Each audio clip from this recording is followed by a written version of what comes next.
Чому деякі команди грають настільки жахливо? І чому вони не можуть виправити це в одну мить? Ви вмикаєте матч заради видовища, проте бачите нескінченні паси захисників, ніби гравці забули, де чужі ворота.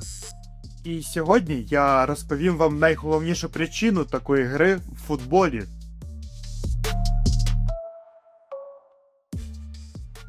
І я думаю, ви точно бачили певні закономірності в атаці у багатьох команд. Вони можуть бути як позитивними, так і негативними. Проте в цьому відео я хочу розповісти про одну з найбільш помилкових. Коли, намагаючись контролювати м'яч, команда передає його від одного центрального захисника до іншого, і при цьому майже не доходить до фінальної третини і також не створює моменти.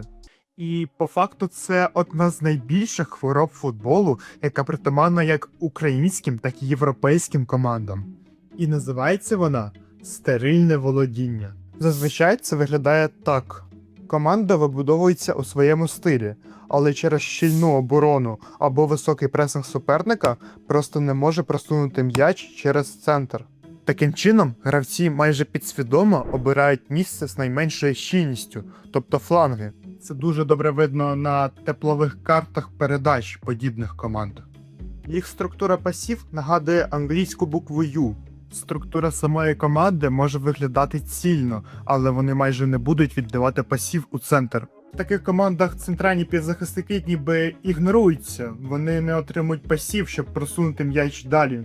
Але чому професіонали, які майже все життя віддали футболу, раз за разом потрапляють у цю пастку?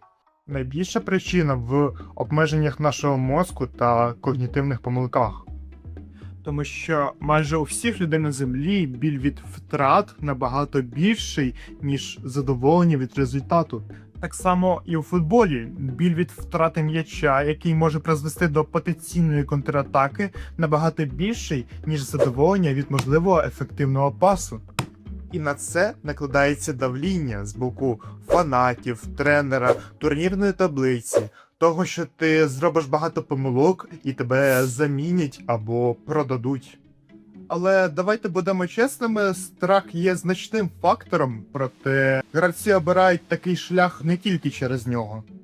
Це відбувається тому, що сучасна оборона суперників змінилася. Її мета тепер не просто відібрати м'яч будь-якою ціною, а диктувати вигідні для неї дії.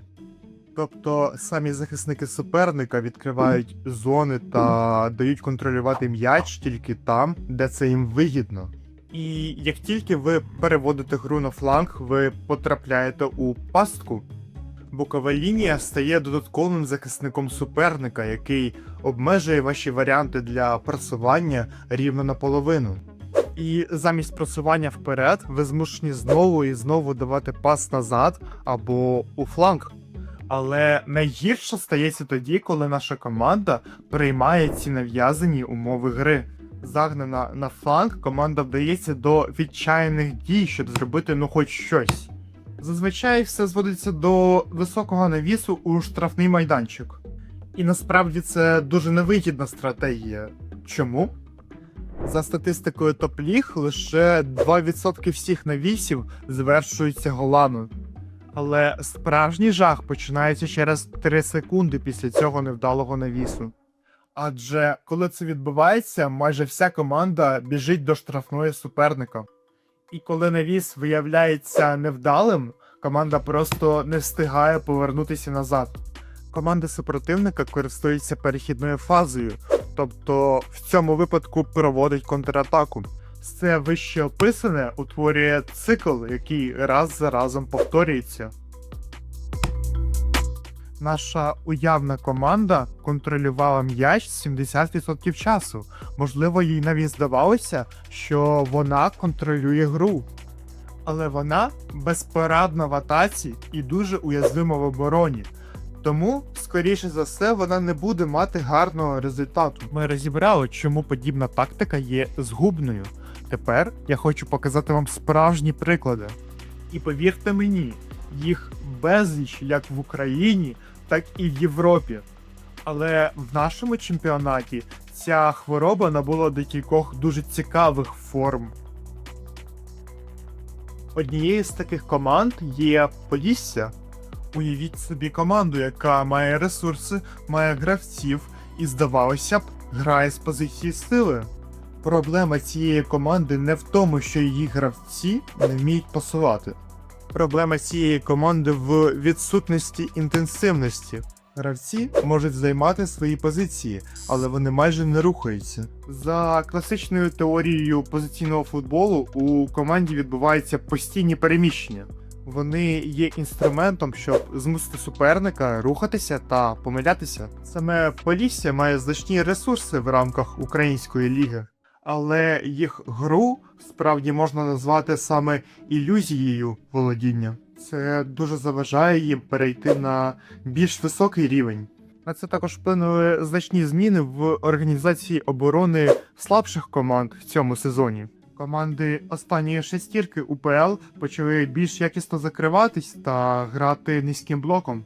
І якщо Полісся хоче грати в атакувальний футбол, але просто не може, то Рух хоче грати в контратакувальний футбол. Але через зміни, які я описав вище, вони змушені грати в атакувальний футбол, щоб відкривати ці низькі блоки суперників. І звісно, Рух натикається на стерильне володіння. Але і їхніх персоналій недостатньо, щоб грати в справді позиційний футбол. Але якщо Полісся та Рух мають цілі, але не можуть їх реалізувати, то футбольний клуб ЛНЗ раніше мав іспанського позиційного тренера, який в теорії міг би допомогти їм вийти на новий рівень. Але тепер, змінивши тренера, вони вирішили повністю відмовитися від ідей позиційного футболу. Вони більше перестраховуються, коли грають з м'ячем, а не намагаються щось створити. І насправді ми всі знаємо, що вони досягли значних результатів в цьому сезоні. Також вони роблять ставку на надійну оборону і, враховуючи їх профіль гравців, це можливо навіть краще рішення. І це приводить нас до думки, що, звісно, стерильне володіння – це погано, коли ти намагаєшся вибудувати нападницький футбол. Але якщо твої гравці взагалі не придатні до креативної гри, то, можливо, взагалі не потрібно грати в нападницький футбол. Але в довгостроковій перспективі стерильне володіння та футбол без ризиків не дадуть команді вийти на новий рівень. Але давайте перенесемося у найбагатшу лігу світу – АПЛ. Тут зібрані тактичні виконавці та генії зі всіх частин планети. Якщо ви думаєте, що довгострокова проблема стерильного володіння є тільки у українського футболу, то ви глибоко помиляєтесь. Станом на грудень 25-го року ми спостерігаємо дивовижний парадокс. Команди, що ніколи не володіли м'ячем так багато, але при цьому їх володіння часто майже не має сенсу. Велика кількість найбільш топових команд мають те саме стерильне володіння. Мені здається, що найбільша причина – це перенасиченість календаря. Неможливо грати у якісний футбол кожних 3 дні на протязі 3 місяців. Але деякі команди не просто здають під натиском такого давління, вони буквально починають провалюватись. І на фоні цього самі тренери почали змінюватись, деякі з них буквально одержимі безпекою. Арсенал, Ліверпуль, Тоттенхем та навіть Манчестер Сіті стали більш безпекоорієнтовними. І насправді дуже складно сказати, чи є така примітивізація гри справжнім тактичним поворотом, чи просто статистичною аномалією. Тож, до чого ми перейшли? Стерильне володіння – це справжній діагноз для команд, що хочуть грати в нападницький футбол. З іншої сторони, при вдалому підборі гравців вона може бути не настільки виразною в короткостроковій перспективі. І головна думка, яку я хотів донести в цьому відео, це те, що стерильне володіння та гра без ініціативи є дуже шкідливими для команди, особливо якщо вона хоче грати з позиції сили. Але найстрашніше те, що проблема стерильного володіння є у всіх команд в незалежності від кордонів. Вона є як і у Полісся з Рухом, так і у команд англійської прем'єр-ліги. І причому навіть є у збірної України.